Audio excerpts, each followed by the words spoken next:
Today is Wednesday, May 22nd, 2013. The place of the interview is Clearview Christian and Missionary Alliance Church in Schodack, New York.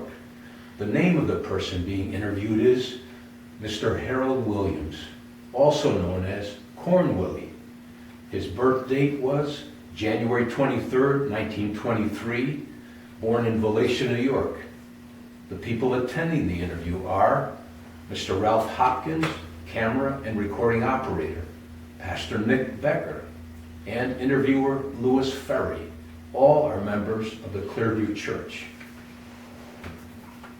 Mr. Williams, please tell us what war and branch of service you served in. I was in World War II. I was in the 62nd Armored Field Artillery of the Army, and I enlisted in 1942, June.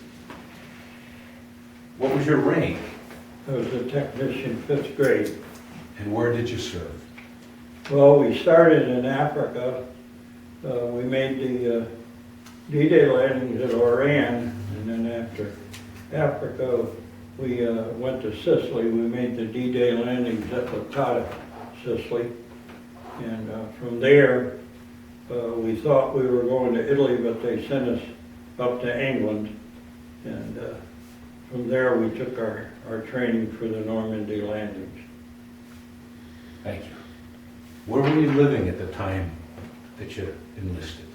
I was living in Albany, working in the WWII Arsenal. And I wanted to quit, but the only way to get out of there was to join the Army, so I enlisted. Okay.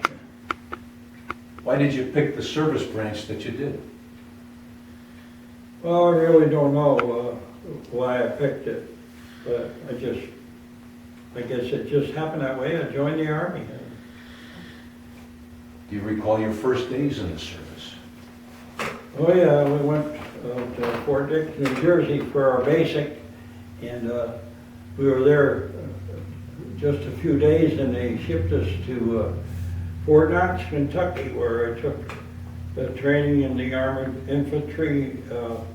Everybody had to learn to drive a tank, a jeep, a half-track, a truck.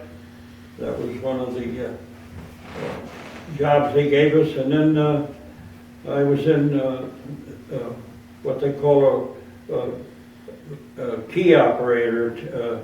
You operate this key so many words a minute, the Morse code.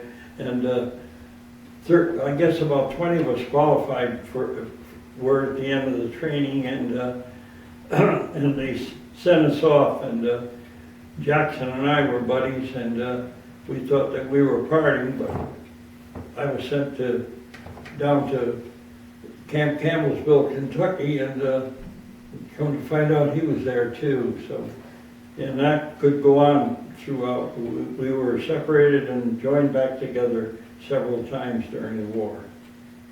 Amazing. Do you remember arriving, and what was it like when you at your first point of duty, station duty? Well, it was up early and a long hike and a run before breakfast, which a lot of us, it wasn't particularly what we liked, but you had to run every morning before breakfast and that. And after Camp Campbell, I didn't get much time in the States. They shipped me right out, and they sent us to Camp Kilmer, New Jersey. From there, we went overseas to North Africa.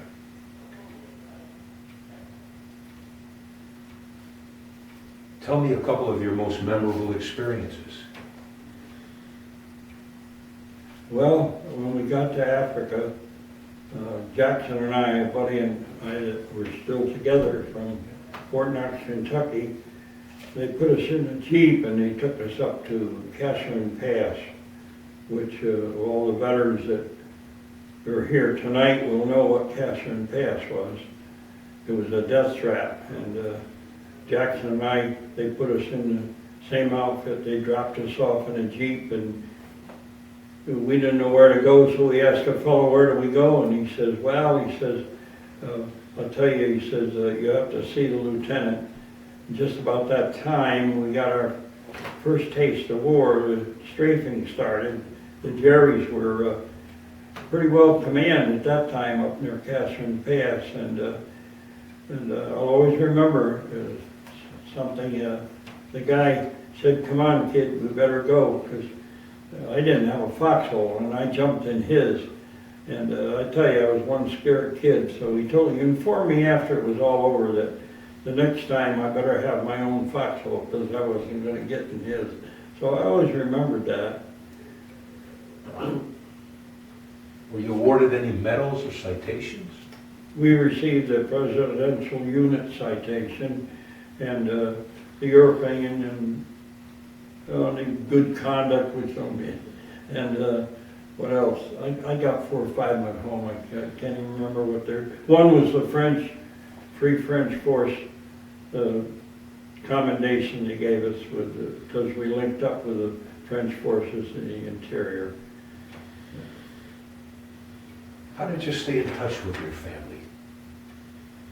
Well, they had in those days the V-mail during World War II, and they were free. You could just write on them, seal them. They were a little envelope like, and you just wrote your address on the front. All the mail was free. And that's how we corresponded. They called it V-mail. And speaking of family, how did you meet your wife, Betty? Well, after we came up from Sicily to England, we used to get a lot of passes to go to town. Banbury it was, England, near Oxon. And I was in a movie theater one night, and I was upstairs in a balcony, and I went downstairs for something. When I did, I left my cap in the seat. So as I went down the stairs, I saw this young lady talking to this, who was the manager of the theater. And I come to find out, of course, later on that she was a cub reporter. She was getting the coming events of the movies. And as the manager quit talking to her, I walked over to him and said, "Say, I got a cap upstairs. Would you find it for me?" I said, "I don't want to go back up there to get it." So he said he would, and I followed Betty, my future wife, out the door. And I said to her, "Can you tell me, young lady, where the town hall is? They tell me they're having dancing there tonight." It was Saturday night. So she said to me, "Well, if you just follow your nose, you'll bump right into it." I always remember that. And I said to her, "Are you going by it?" She says, "Yes." So I followed her. When we got there, she said, "This is the town hall." "Oh," I said, "would you like to come in and go dancing?" "No," she says, my parents told me that not to get mixed up with the Americans." So I thought, oh. So I followed her down to the train, and last thing I said to her was, "It was nice to meet you. If you'd like to go to a movie sometime, I'll meet you." And she said, "Oh, I'd have to ask my parents about that." So anyway, the next day I went to the paper where she worked, and I asked her about it, and she said, "Well, my mom and dad told me that you have to come down and meet them first." So I did, and from then on, it's all history. I was there for a week on my furlough, and Betty and I became very fond of each other, and we decided we wanted to spend our lives together. But the parents wouldn't let us get married. She was an only child in the family, and they didn't want her to leave the country. So what happened was I went back after the war. They told me I had to get a home and a job, place for her to live and that. And I did that, and I was working in a silo one day, and they informed me that I had a message in Chatham, New York, on the Western Union from Betty's parents. And I went over and called them, and they said, "Betty sailed on the Marine Flasher, arrives in New York, and meet her there at Pier 90. So that was it. I met her at the pier, and we were married a few days later, and for almost 40 years, and the Lord called her home. What did you do when you went on leave? In England? Yes. Yeah, well, Betty worked during the day, so I just go out on the bicycle right around the countryside, and I met a lot of wonderful English people. Very, very, very nice people, very nice. They'd always invite you in their home for tea and the crumpet, or they were very, very hospitable, wonderful people. Do you recall any particularly humorous or unusual events?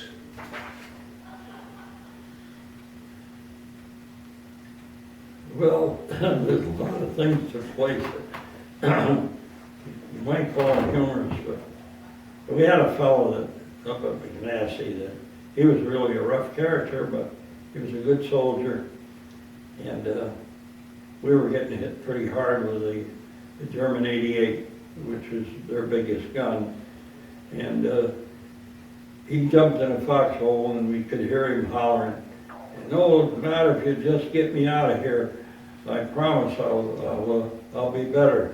And no sooner was the shelling stopped and he let out a word that I don't want to mention here, but it's not funny, but it was funny at the time. What were some of the pranks that you or others would pull? Well, in the Army, you know, when I first went in, sometimes the guys would short sheet you, you know. You'd try to get in and your sheet was short sheeted and you couldn't get into it. They used to pull that. That was a very common thing to have happen. You go to get in bed and you can't get your sheet down, so they short sheet you. Yeah. So how'd you get the name Cornwillie? Well, I always liked corned beef and hash, and most of the guys didn't. So one day, old Sergeant Haygood walked over and he says, "Cornwillie," he says, "you know, anybody eat that?" He says, "I don't know." He says, that's not fit to eat. He says, he was always doing that to me. Yeah. But I thought it was pretty good. Harold, what'd you think of officers or fellow soldiers? Anyone in particular? Well, a lot of them did things that could never be told. They didn't make it. But Colonel Bennett was no doubt a very very well loved and liked in the outfit. He was a very brave man, and I guess that he would be the one that we all looked up to, and we trusted him, and we followed him anywhere. Yeah. He later became, as you'll find out, a 4-star general after the war. He was the highest ranking officer alive on the second wave on D-Day. Harold, we know that you landed on D-Day, the Normandy invasion. Let me ask you some questions about that. How were you trained for the invasion? Well, we were in England. We were always out on these assault boats and that along the shores. In fact, they moved people out of their homes so we could shell the head on the shores and that. A lot of English people were moved right out of their homes. And of course, they tried to avoid hitting any of the homes and that. But that's where we trained along. They were similar to the beaches in Normandy we were going to land on. You had the White Cliffs of Dover, they call them along there. Yeah. We had some real tragedies during our training. We had some Germans sneak up on a convoy of LSDs and pick 2 off and 800 men down. Yeah. What was your job on D-Day? A radio operator, port observer. Never got to use it. Our craft, we were on a Rhino. We unloaded out of an LST where they let the ramp down on the LST, and we went right off onto this, they call them a Rhino. They were as flat as this room, and the water just went over the side, and the only way to stay dry is stay in your vehicle. And that's what we went in on. The Rhino, they called them. They just had an outboard motor in the back, and we were supposed to, but we never did, we were supposed to be a bridgehead where you'd run it up to the shore, drop the motor in the water, and let the next Rhino hook up to it. It was supposed to never used any, didn't, they wouldn't let us come in on the time we were supposed to. And that slot we were supposed to go in on, I always say that I don't know what would have happened if we'd have made that slot. How did your unit achieve its objective in landing? Well, we were all split up. We were in different, we supported the 3rd Battalion of the 16th Regiment of the Red One, the 1st Infantry. And we had supported them in Africa and Sicily too. And we were supposed to support them with our 105, they call them a priest tank. And the reason why they call them that is because they had a raised platform in the back. There was no turret on them. They were all open. They had 105 millimeter in the front. And this raised platform had a 50 caliber on it. Now that's what they wanted on the beaches. We only got a couple of them on, and most of the guys were killed or wounded, so they didn't unload anymore. But the priest tank was one that could roll right along with the infantry. Didn't have to set them up, you know, the old artillery, you had to dig them in and camouflage them and all that, but we rolled right with the infantry. Harold, what was your most vivid memory about the invasion?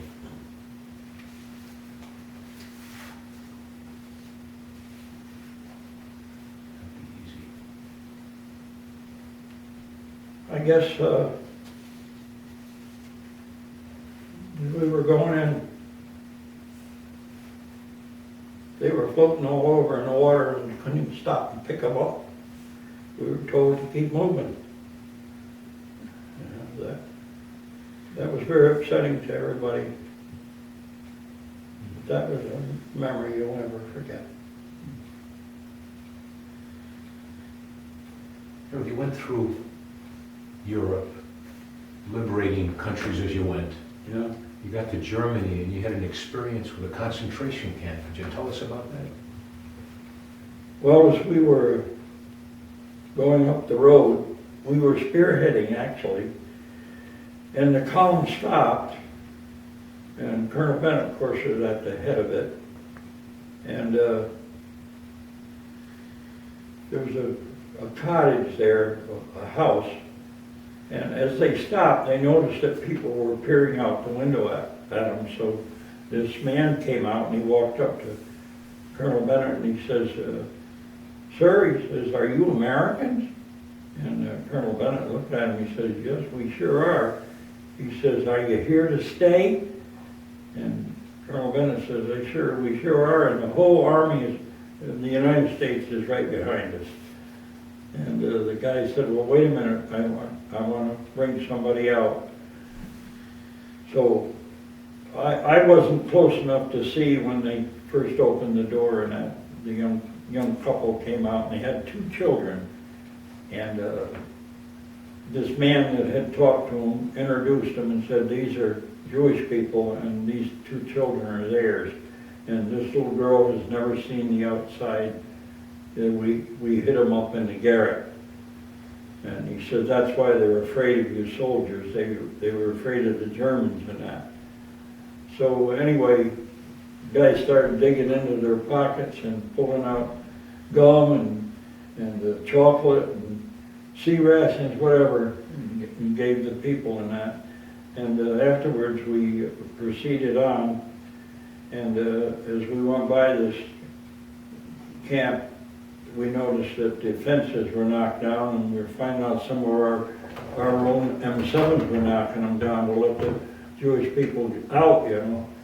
And it was an awful sight, you know, just a pile of bones, that's all there was around those camps. Any of those, they were all the same, they were all butcher camps.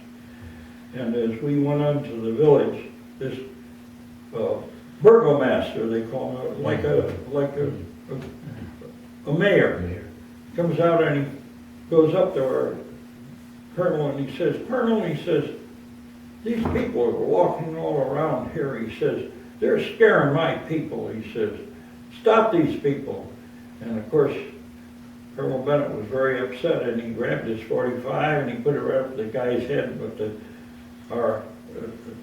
I don't know who grabbed him, two of the guys grabbed him, says, don't do it, Colonel, that'll make us just like they are. But anyway, Colonel Bennett says to the mayor, he says, you know, I ought to give every one of these people a rifle and let them go right out and shoot you. Because, you know, the Germans took guns away from everybody because they didn't want anybody to have guns. But I'll never forget that. Recall the He day- knew what was going on. Yeah. You could smell it, and he tried to pretend that he didn't know and people didn't know, but they knew. That wasn't fresh air you smelled. Do you recall the day that your service ended? Yeah, we were in Czechoslovakia. Okay. Don't forget now, we went through France, Yeah. and Belgium, and Holland, and Germany, and on down the corner of Austria and Czechoslovakia. We linked with the Russians on the Elbe River. And that was the end of the war for us. So we thought. We had a bad experience with the Russians. What did you do in the days and weeks after? After the war? After the war. Well, what they did was, those that had a lot of overseas months, and each, you got points for them, and all of us had a lot of points because we were in right from Africa on. So they started sending us to these cigarette camps like Lucky Strike, you know, all this name, Camels and that. There were places where they sent them, and from there, you either went home or to England or someplace. Now here's the thing, Jackson and I had been all through this war together. We got separated during basic and got back together overseas and then signed to the same outfit. And after the war was over, unbeknown to me or Jackson or about me, he was sent to England and I was sent to England. So I'm walking down the street one day and here comes Jackson. So this is the third time we're split up and back together. So anyway, we parted there, and coming home into the harbor of Boston, everybody was on one side of that ship, because there was another boat alongside of us. A nurse was singing to her husband, "I'll be home for Christmas." And I always remember it. I turned around, I don't know where I was going, but I bumped right into Jackson. So we were split up 4 times and 4 times back together. And we always laughed about it, Jackson and I. He's gone now, Jackson. We used to call him Onlyest Jackson. He could never say I'm the only one. He'd always say I'm the onlyest one. Did you continue on a close friendship with Jackson Oh, and yeah. others after Oh, yeah. after you left the service? Yeah, we all met, and we're in 1994, yeah, the 50th anniversary. We met out, where was we now? Out west somewhere. The kids got us at the airline ticket. We flew out there. Forgot where it was now. The Holiday Inn. But yeah, we got back together. Yeah. We used to have every year reunions, but no more. Everybody's gone. Did you join veterans organizations? Yeah, I belong to the VFW in Stuyvesant Falls and the American Legion of Glacier. In fact, I'm the only original member left now. Been Glacier on 63 years, yeah. Doc Feinberg and I were the last two, but Doc's gone now, so, yeah. What'd you do as a career after the war? Well, the first job I had was on a dairy farm, fruit and dairy, outside of Kinderhook, next to the Williams farm there, you know, the big dairy. And we weren't doing too good with that. We weren't making enough money, and I got a chance to go with Dorn's Transportation, that tractor trailer outfit, hauled freight. And I worked there about 7.5 years. And then I got hurt, and I had an opportunity to get into the post office. So I took that opportunity and spent 28 years at the post office, 3 years of service times. I gave you 31 years and I retired. Did your military experience influence your thinking about the war or about the military in general?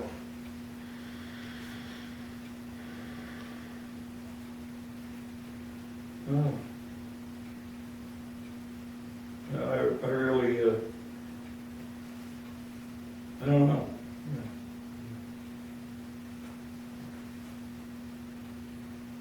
Is there anything else you'd like to add that we haven't covered in the interview today?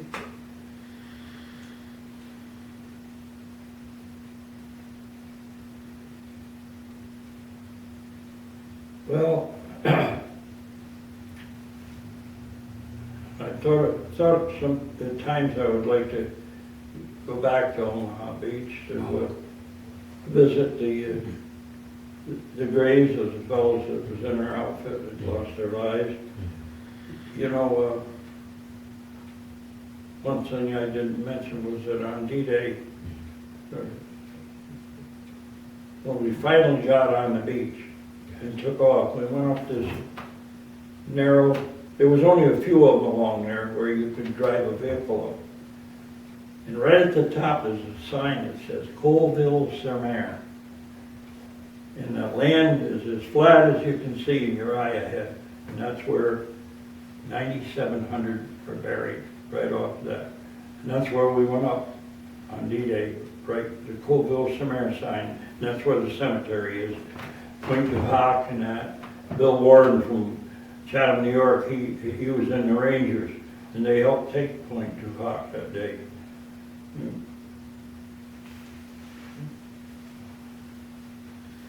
Mr. Williams, thank you very much for taking the time for the interview, and thank you so much for your service to our country.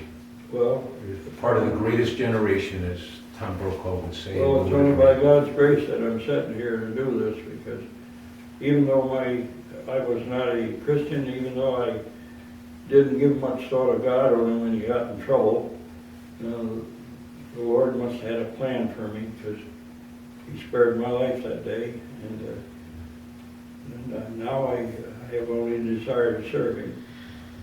And I look back on it and I think it's only by the grace of God that any of us made it that day.